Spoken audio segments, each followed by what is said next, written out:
Pop Culture Junkie is taking a short break. Until we return, enjoy our We Love the 2010s series again, or for the very first time. We'll be back soon with an all-new episode. Pop Culture Junkie is bringing you a special 5-part series celebrating the best of the 2010s. Let's face it, the last decade was a rough one, but thanks to pop culture, we got through it. On this episode of We Love the 2010s, the Pop Culture Junkies look back at the years 2010 and 2011. 2010 was the year that gave us these important questions. Could you please mansplain that for me? Would you like some A1 to go with that meat dress? What's the big deal with a double rainbow anyway? Pop Culture Junkie presents We Love the 2010s.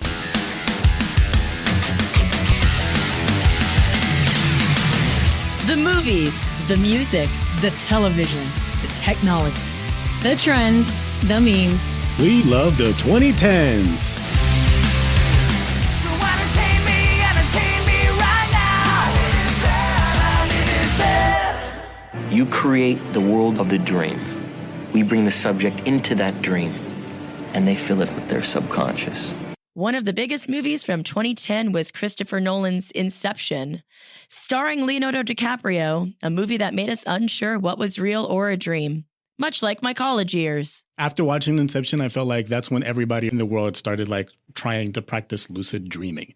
Like I know that I got into some like dreams that I'm not going to share them because they're pretty explicit. But I feel like Inception just like made dreams mean something different. And ever since, everyone has been trying to replicate the success of Inception by creating increasingly confusing movies, including Christopher Nolan making Tenet all these years later and still confusing everybody. Yeah. Well, that's right. They're both Christopher Nolan, huh? Wow. Well, I've never seen it, so I guess I'll just have to dream on that one. And we still don't know what the ending meant. You shot that man today. Man? Weren't no man. What the hell was that out your mouth just now? It wasn't a man. You shot him in the street out front, a man. For him, you need glasses. It was a walker. 2010 was the year that The Walking Dead premiered on AMC. Yeah, I was only like 11, so I was probably too scared to watch it. It's a streetwalker, Coral. A streetwalker. And you couldn't go like trick-or-treating and Halloween parties. It was all like zombies and Rick Grimes. I remember going into a Spirit Halloween and there was a sassy Rick Grimes costume and it was like a sexy stripper version of a sheriff. There were so many other like zombie movies. Is 2010 or at least that decade the same time that World War Z came out? And Oh yeah, zombies were everywhere. I will never forget sitting down to watch the pilot of The Walking Dead and being absolutely terrified the entire time. So still to this day, I think that first episode is some of the best television that of all time. And Hayley's the only one still watching it. Absolutely. Holding down the fort for all the Walking Dead family. It's hard to believe, but before 2010, we also didn't have Instagram. I just posted all those pictures on MySpace before Instagram came up. Got to get that MySpace angle, put the camera 3 feet above your head, dark eyeliner, done, hot. Yeah, I can't remember life before Instagram, which is kind of depressing when you think about it and looking at kind of the impact that it's had. yeah, people find their careers there. And using the internet, we're talking about like Usher and YouTube and how making it big. At that time, I was like against it, like Instagram, Facebook. I was like, what is this stuff? I was totally immersed and I still am. Instagram gave birth to like foodies taking pictures of their meals, which is really weird when you think about it. Like even now, I'm like, I've never sat down and thought like, I need to put this food on the internet. Oh man, I snap every bomb meal I have and I'm like, I'm eating better food than you and everybody needs to know it. Yeah, you caption it, phone eats first. Some of the best like Instagram things I watch are recipes and cooks making stuff to eat. Man, I'm going to scroll back to the very beginning of my Instagram and cringe later tonight. Memes are everywhere still today, some of them better than others. And in 2010, a simple double rainbow meme went viral. Now people just love memes, and that's pretty much all we see every day. Like you can't tell a story if it doesn't have a meme. A homemade video uploaded to YouTube by user HungryBear9562 sat in relative obscurity until it was discovered by Jimmy Kimmel, and he put it on his show, and it went viral. And in the video, we see the real name, Paul Vasquez. See this guy staring with feelings of awe and wonder after witnessing a rare double rainbow in Yosemite National Park. And it went viral because he was crying in the background, apparently inspired by the radiance and vividness of the rainbow, and it just took the internet by storm. What does it mean? It's so beautiful. I can't believe that was like already 2010. I feel like it happened a few years ago. Every time anybody sees a double rainbow for the past 11 years, we all go, what does it mean? What does it mean? Does anybody embody the decade more than singer, actor, fashion icon Lady Gaga? The answer is no. In the year of our Lady Gaga 2010, she wore the meat dress to the VMAs, released the remix, collaborated with Beyonce on Telephone, won 5 Grammys, no big deal, and was named one of Time Magazine's most influential people. And that's the year of our Lady Gaga 2010 edition. Blessed be. Now, Woody, he's been my pal for as long as I can remember. He's brave, like a cowboy should be, and kind and smart. But the thing that makes Woody special is he'll never give up on you. Ever. He'll be there for you, no matter what. You think you can take care of him for me? For a long time, Toy Story 3 was the last movie in the series, and it looked like the end of Buzz and Woody's story. That was the first movie when I came back from the Caribbean. I hadn't watched a movie in a year and a half, and I came back, and that was the first movie I saw, and I was like, what is this traumatic business? I remember seeing this in the movie theaters with my mom, and the part where they are taken up by the trash can. She literally screamed in the theater, and I was so embarrassed. We all thought they were going to die. Like, they're going to kill them all on screen right now. They're bringing back some trauma right now. Well, and they're all like holding hands and looking lovingly into each other's eyes. And it's crazy because at that time, everybody was waiting for it because it was one of those things that you grew up with. If you, with some from the early 90s to that time. And I think that's why people were so connected to it because they're like, this is me. This is my childhood. This is like, I'm really letting this go. It almost felt like people were really saying goodbye to their kid self. Well, now I feel elderly. Thanks, guys. I cannot wait to get to the Jersey Shore. This summer, everyone goes to the shore. Getting a Jersey Shore house is wild. That's when the shirts come off and the bikinis come out, and that's where you want to be. Jersey Shore made Guidos and Guidettes big in 2010. It actually premiered at the end of 2009, but it really dominated TV in 2010. And personally, I still think that Gym Tan laundry is a great creed to live by. I never watched the show, and even without watching it, I couldn't escape like the clips.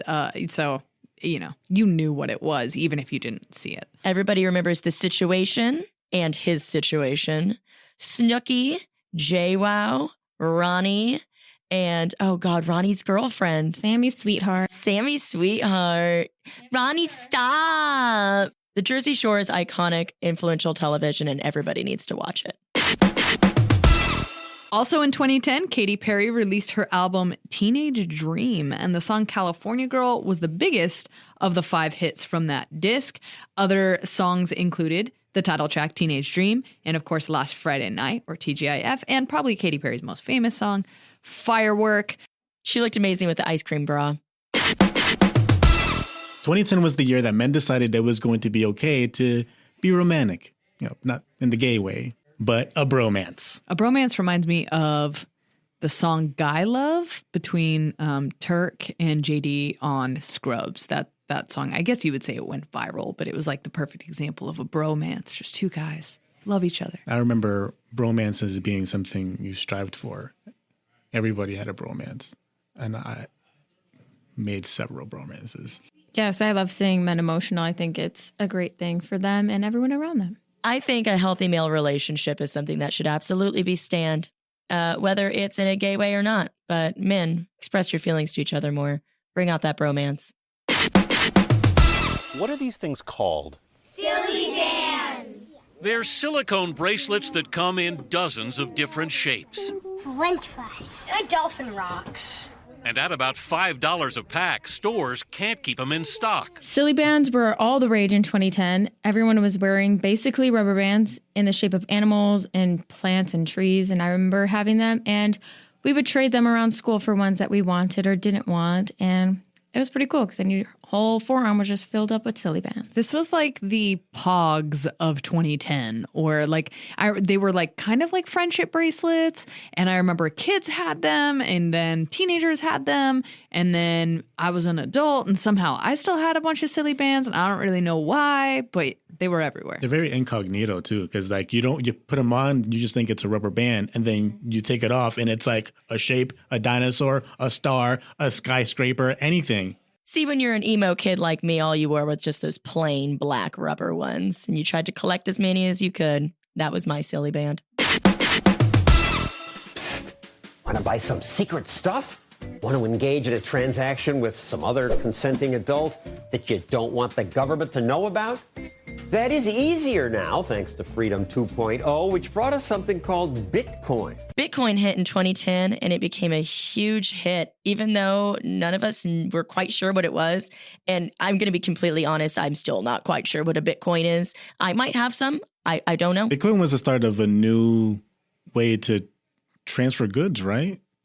It's almost like, I feel like right now it's like a revolution, but this is the point where people are being creative or savvy in how to exchange currency. And what is currency? Because that's what it really asks. What is this dollar bill? What is this, euro that I have?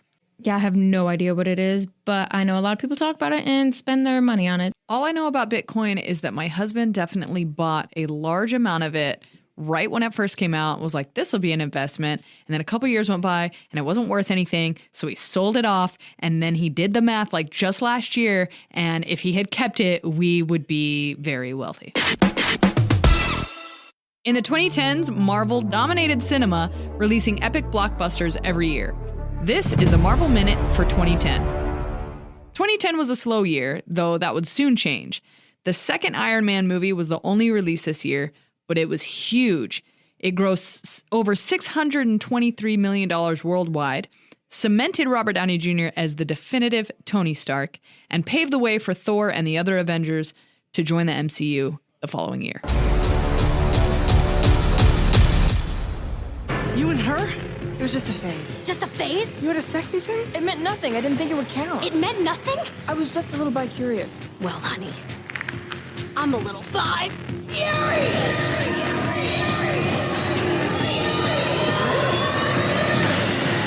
A hero movie that wasn't so huge was Scott Pilgrim vs. the World, starring Michael Cera, directed by Edgar Wright, based on Scott Pilgrim by Brian Lee O'Malley. At the time, it didn't do very well at the box office, but it's become a cult classic, and Brie Larson is in it, and Brandon Routh is in it, and just every time I watch Scott Pilgrim, I think it gets better and better. Chris Evans is in it too, and he's just adorable. I think that each and every one of the evil exes, not ex-boyfriends, because she was a little bi-furious, are incredible. It wasn't your average superhero Spider-Man. It was just like this kid with a guitar and some like crazy like love story. We are sex bomb. We suck. It'll get there. We just need to keep rehearsing. Mr. Schuster, do you have any idea how ridiculous it is to give the lead solo in Sit Down, You Rock on the Boat to a boy in a wheelchair? I think Mr. Schu's using irony to enhance the performance. There's nothing ironic about show choir. A whole show about the high school choir? Why not? Glee came out in 2010. I never watched Glee, but I definitely jammed out to some of the Glee remixes of popular songs, and I don't know if I'll ever be able to forgive Glee for bringing Matthew Morrison into our lives. I worked in social services when Glee came out, and let's just say that every single client I had made me listen to the Glee soundtrack non-stop in my car. So, not such a fan. And all I can remember from it was Lea Michele, and I know she's an incredible singer. My sister watched it. I started watching it. Actually ended up being a great show. Glee to me was a converter of people that just didn't like musicals, and then I watched it and I knew the song, so I was pretty amped about it. It also brought sad memories once Corey Monteith and Naya Rivera both passed in the recent years. I know The cast all did great tributes to both of them, and may they rest in peace. Forget You, aka Fuck You by CeeLo, was the song everybody was singing either when they got dumped or when they really just wanted to cuss while singing. My favorite version of this song is the Muppet version that has Camilla and the other chickens in place of Forget You. They just go burr, burr, burr. Is there a Kids Bop version of this? Because I would love to hear it. What is iPad? iPad is thin. iPad is beautiful. iPad goes anywhere and lasts all day. In 2010, Apple introduced the iPad, the first tablet computer. I did not have an iPad, but this started my addiction in becoming an Apple fangirl, which has continued to this day. I had an iPad, still have an iPad, and absolutely love it. I had one, still have it, never used it. I just bought it because it was the new hot thing and I had to have one. Well, obviously, we have a rapist in Lincoln Park. He's climbing in your windows. He's snatching your people up, trying to rape them. So y'all need to hide your kids, hide your wife, and hide your husband because they're raping everybody out here. Antoine Dodson went viral in 2010 after talking to a TV reporter about his sister getting attacked. Dodson's interview was remixed by the Gregory Brothers to become the Bed Intruder song, a hit where Dodson told everybody to hide your kids, hide your wife, hide your husband, because they're raping everybody out here. Still one of my favorite videos, and I quote it all the time. That song absolutely slaps. I remember when I was first introduced to this by my sisters, and I just died laughing because his facial expressions, too, are just on point. And without this guy, we never would have had the, Ain't Nobody Got Time for That, and all the other different remixes that would come out after. And really, I don't know if we'd have Lil Nas X. Let's be real.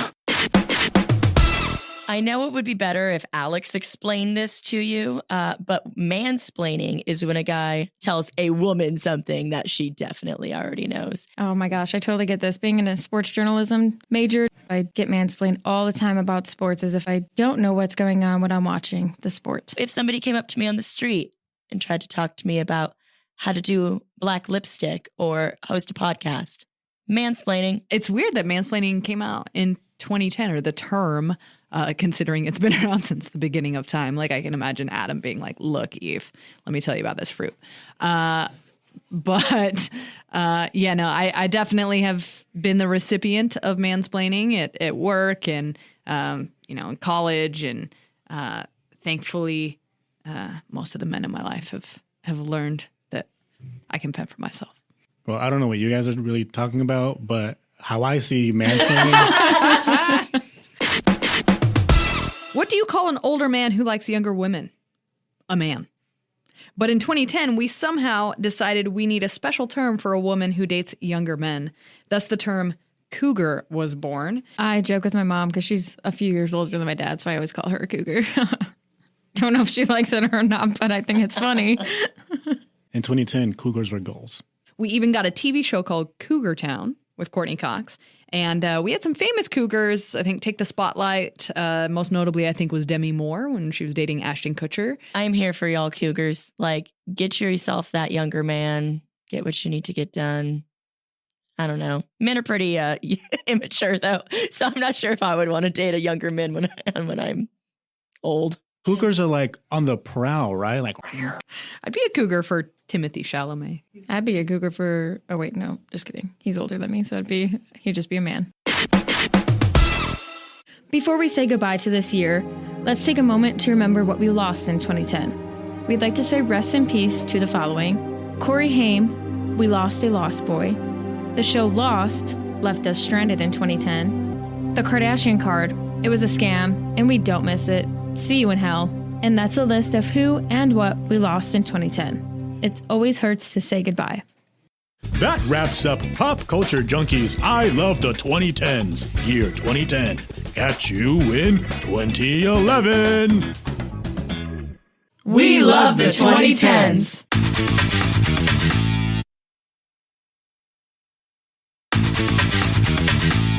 2011 is the year that gave us these important questions. Was there anyone who didn't love Adele? Did you ghost or did you get ghosted? Where were you when we lost Oprah Winfrey? The show, not the person. Pop Culture Junkie presents We love the 2010s. Voldemort has the Elder Wand. True. And the snake's still alive. Yes. And I've nothing to kill it with. Help will always be given at Hogwarts, Harry, to those who ask for it. I've always prized myself on my ability to turn a phrase. Words are, in my not-so-humble opinion, our most inexhaustible source of magic.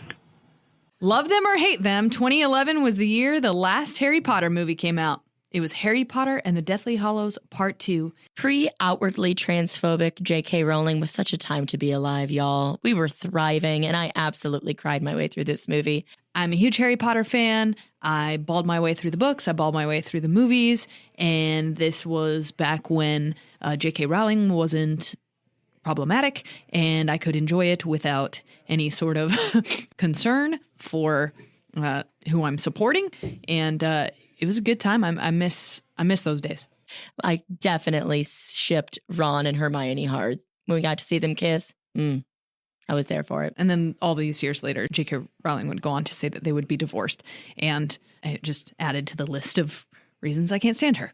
There is a continuing legacy of Harry Potter. The theme parks opened at Universal Studios. Harry Potter and the Cursed Child became a theater production that is still running. An official Harry Potter store just opened in New York City. And, you know, members of the cast are still very much alive and well on social media and inspiring current and future fans of Harry Potter to live on in its legacy.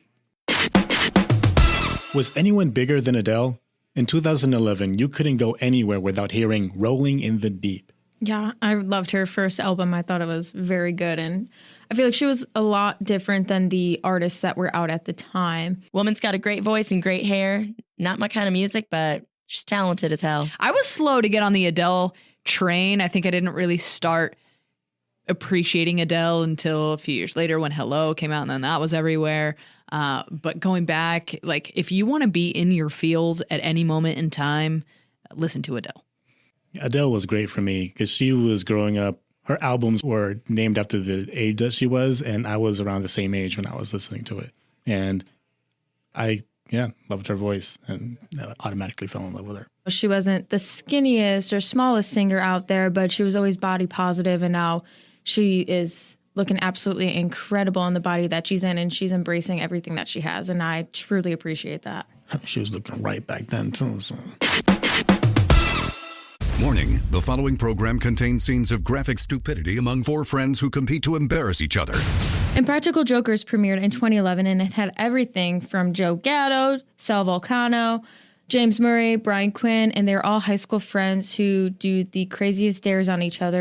I have seen the Impractical Jokers at San Diego Comic-Con. They've gone there for different performances, and I actually met Murr without knowing who he was and without really appreciating who he was because I hadn't watched it yet.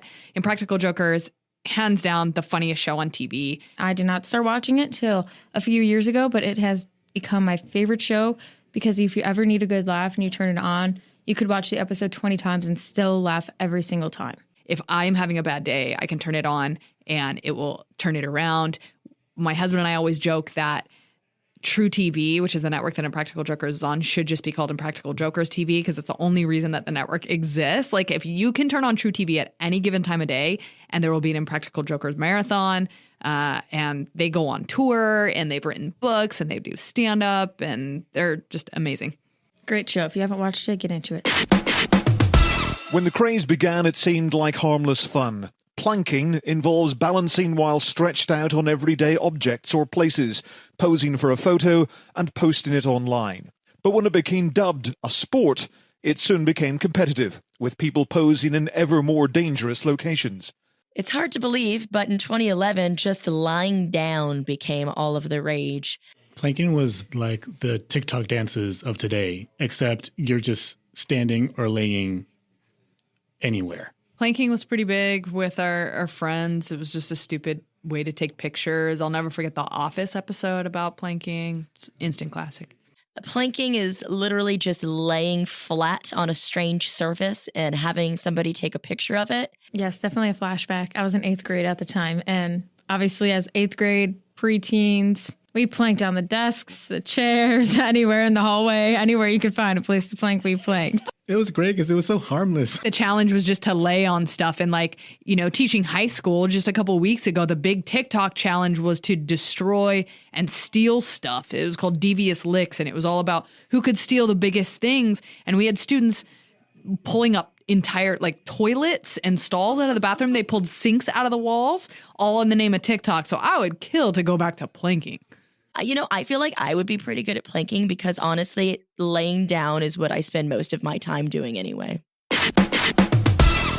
I expose people to magic. I expose them to something they're never otherwise going to see in their boring, normal lives. And I gave that to them.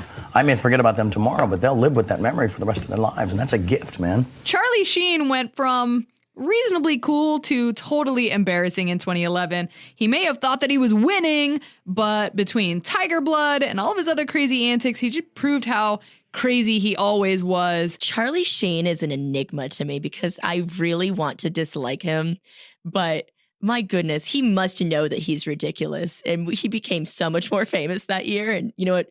Props to him. I never cared for Charlie Sheen. I never, ever cared for Charlie Sheen. Yeah, I remember watching 2.5 Men. I probably should not have been watching it at that age, but my dad always had it on, and I've literally despised him ever since I watched that because I just hated that show so incredibly much. A lot of snow cone makers really capitalized on tiger's blood as a flavor, and it became really, really popular that year. He's in Ferris Bueller's Day Off. Whew, he was cute in that movie. See, I've always been more of I've been more into his brother. I've been more of an Emilio Estevez fan. Or Martin Sheen, Daddy Sheen. These are just white guys to me. Are you a thirst trap? Who was a thirst trap? What is a thirst trap? I literally think my entire Instagram feed right now is nothing but just me posting thirst traps, and I'm proud of it. Thirst trap is a sexy photograph or flirty message posted on social media for the intent of causing others to publicly profess their attraction. I was never a thirst trap and will never be a thirst trap. I have never been good looking enough to be a thirst trap. I've always attracted people with my sparkling personality. But I will say that I'm very grateful for thirst traps. 2011 was a time when I was thirst trapping cougars on Backpage. I never got clients, by the way. So I was very unsuccessful at thirst trapping. Does anybody embody the decade more than singer, actor, fashion icon Lady Gaga? The answer is no. In the year of our Lady Gaga, 2011, she released Edge of Glory and Born This Way, appeared at Euro Pride, and was called the Queen of Pop by Rolling Stone magazine. And that's the year of our Lady Gaga 2011 edition. Excuse me. Oh, hi. I'm looking for a birthday gift for my best friend. Oh. I want to get her a necklace that says best friends forever. You sure you want it to say forever? Yeah, why? Come on. Forever? Forever? I don't think you guys will be best friends forever. No offense, but, you know, the friends you have when you're younger, sometimes you grow apart. You know, when you get older, and maybe she'll find a new best friend. And maybe she'll be more successful than you are, and prettier, and richer, and skinnier. And they end up doing everything together. You're weird. I'm not weird. Bridesmaids was finally a raunchy adult comedy for women, by women. Can you guys believe that women have the ability to be filthy and hilarious? Shocking. Kristen Wiig, Melissa McCarthy, Maya Rudolph, and Rose Byrne. I don't think I'll ever be able to unsee the wedding dress scene. And I had that replay in my mind pretty much every time I eat Filiberto's. Is like, where am I going to be and what's going to happen? And am I going to have a repeat of that bridesmaid scene? Somehow, a song about it being Friday became a huge hit for an unknown singer named Rebecca Black. I totally remember the song and still hate it to this day, but now she's pretty big on TikTok and she makes fun of it nowadays because she knows that it was probably not one of the best things to put out there. But hey, it made her well known around the world, so she did what she had to do. The poor girl was humiliated for years on the internet and to this day still doesn't know what seat she should take.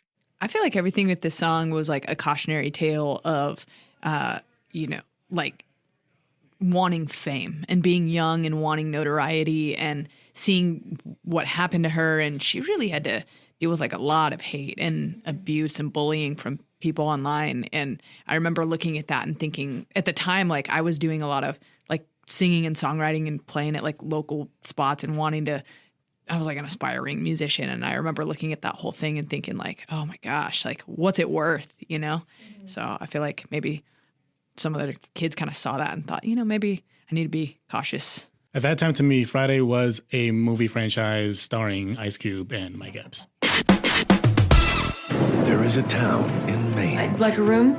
Welcome to Storybrooke. Where every storybook character you've ever known is trapped between two worlds. The evil queen sent a bunch of fairy tale characters here. And now they don't remember who they are. Victims of a powerful curse. Everything you love, everything all of you love, will be taken from you.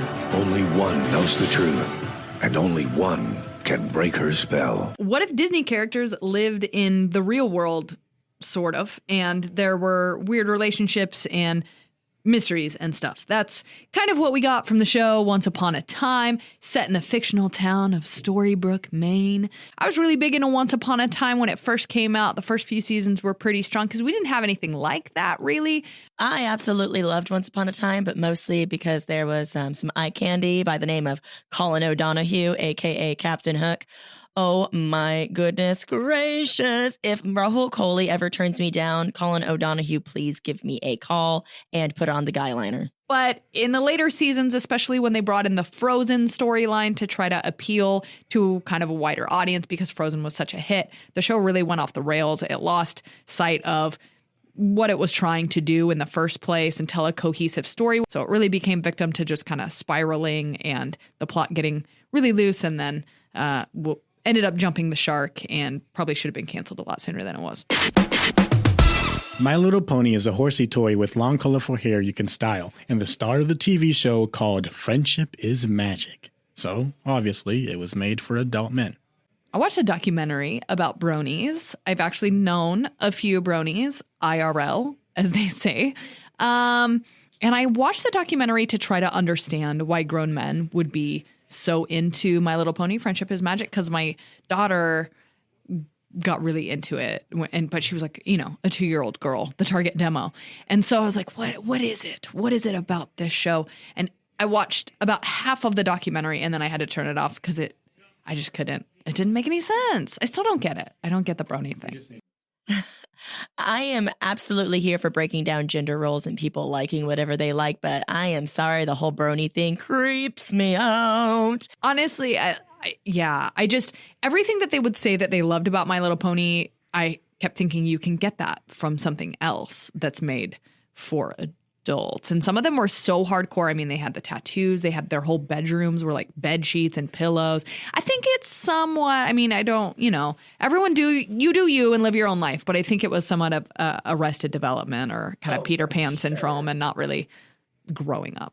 I like brownies, not bronies. Also, I liked My Little Pony back in the early 90s. So let me just age myself a little bit there. And I was a 5-year-old girl. In the documentary I watched, bronies were grown men who really liked My Little Pony. They knew all the characters. They had seen every episode, some of them like multiple times. They talked about how they loved the plot and how it valued friendship, and they loved the different personalities of the different characters. A lot of them have probably never had sex.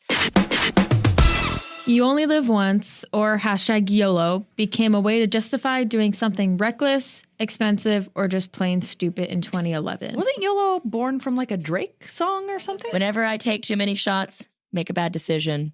#YOLO. YOLO at the time was kind of everyone's mantra.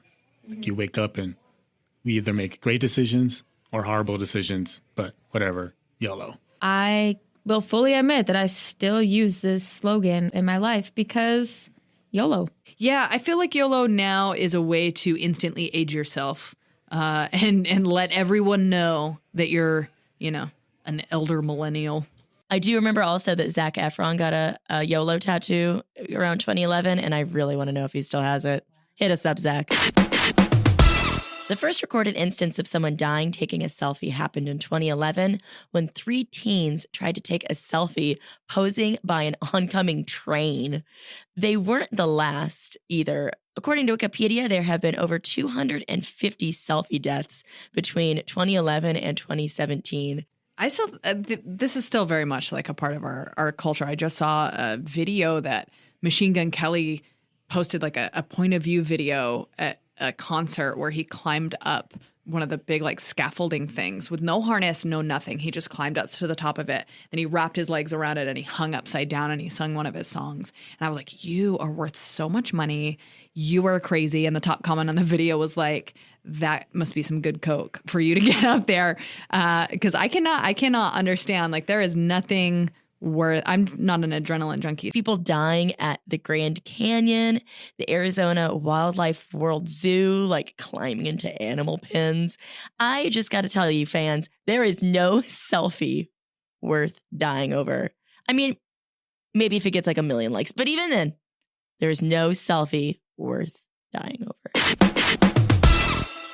In the 2010s, Marvel dominated cinema, releasing epic blockbusters every year. This is the Marvel Minute for 2011. The first Thor movie debuted, bringing us Chris Hemsworth. And Cap finally came to the screen in Captain America, The First Avenger.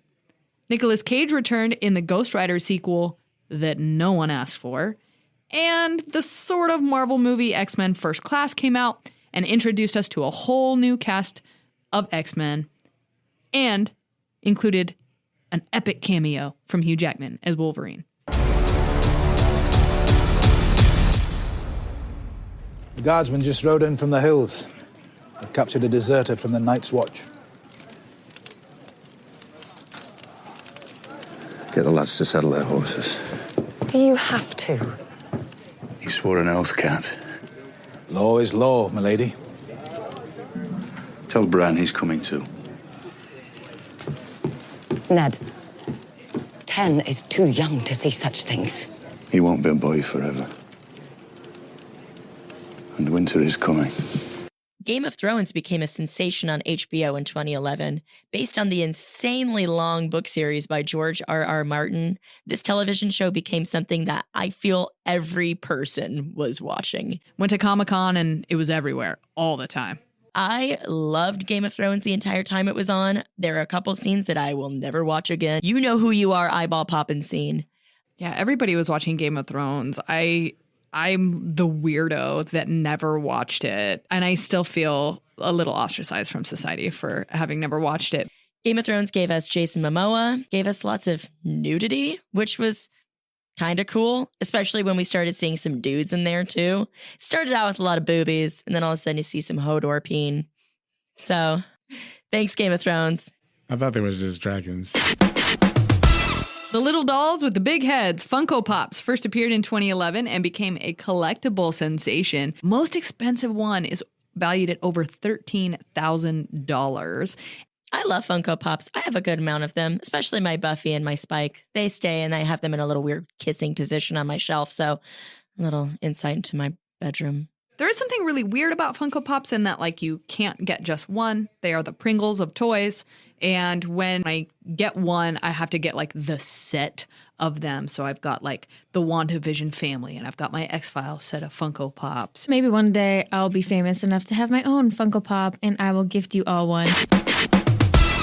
Online dating led to online dropping off the face of the earth. In 2011, we finally got a word for when someone you're seeing just stops answering your texts, calls, or seeing telegrams. Ghosting. I have been ghosted and I have done the ghosting. So I have been the ghoster and the ghostee. I definitely was the ghoster. That's probably why I'm still single. Because every time someone tries, I'm like, nope, goodbye. I have absolutely ghosted a few men in my day. Sometimes it's just too awkward to be like, that last date when you tried to buy drugs off me that I'm not selling was really strange. I'd rather just block you. It doesn't feel good to be ghosted because you feel like you deserve an explanation. And yet, as the person who has done the ghosting, they didn't deserve an explanation. So who knows? Maybe I deserved it. Before Kanye West, there was that other guy. Kim Kardashian's first husband was Chris Humphries, a man with the same first name as her mom, but we all know what happens with that, Jamie Lynn Spears. I completely forgot that this happened. Their marriage lasted a whopping 72 days and was, quote unquote, not a publicity stunt for their show, even though they both got paid to get married on E! Network. 72 days. I do think Britney Spears holds the record for her marriage. I think that was like only 55 hours. She did say that she does owe Chris an explanation because she was very rude about how the whole divorce situation was handled. But a Kardashian being rude, I can never see that happening. Before we say goodbye to this year, let's take a moment to remember what we lost in 2011. We'd like to say rest in peace to the following: The Oprah Winfrey Show, Steve Jobs, Amy Winehouse, Harry Potter movies, Friday Night Lights, Elizabeth Taylor, and Katy Perry and Russell Brand's marriage. And that's a list of who and what we lost in 2011. It always hurts to say goodbye. That wraps up Pop Culture Junkie's I Love the 2010s, year 2011. Catch you in 2012. Pop Culture Junkie is a production of Pop Culture Entertainment. So entertain me right now. I need it there, 'Cause I need it.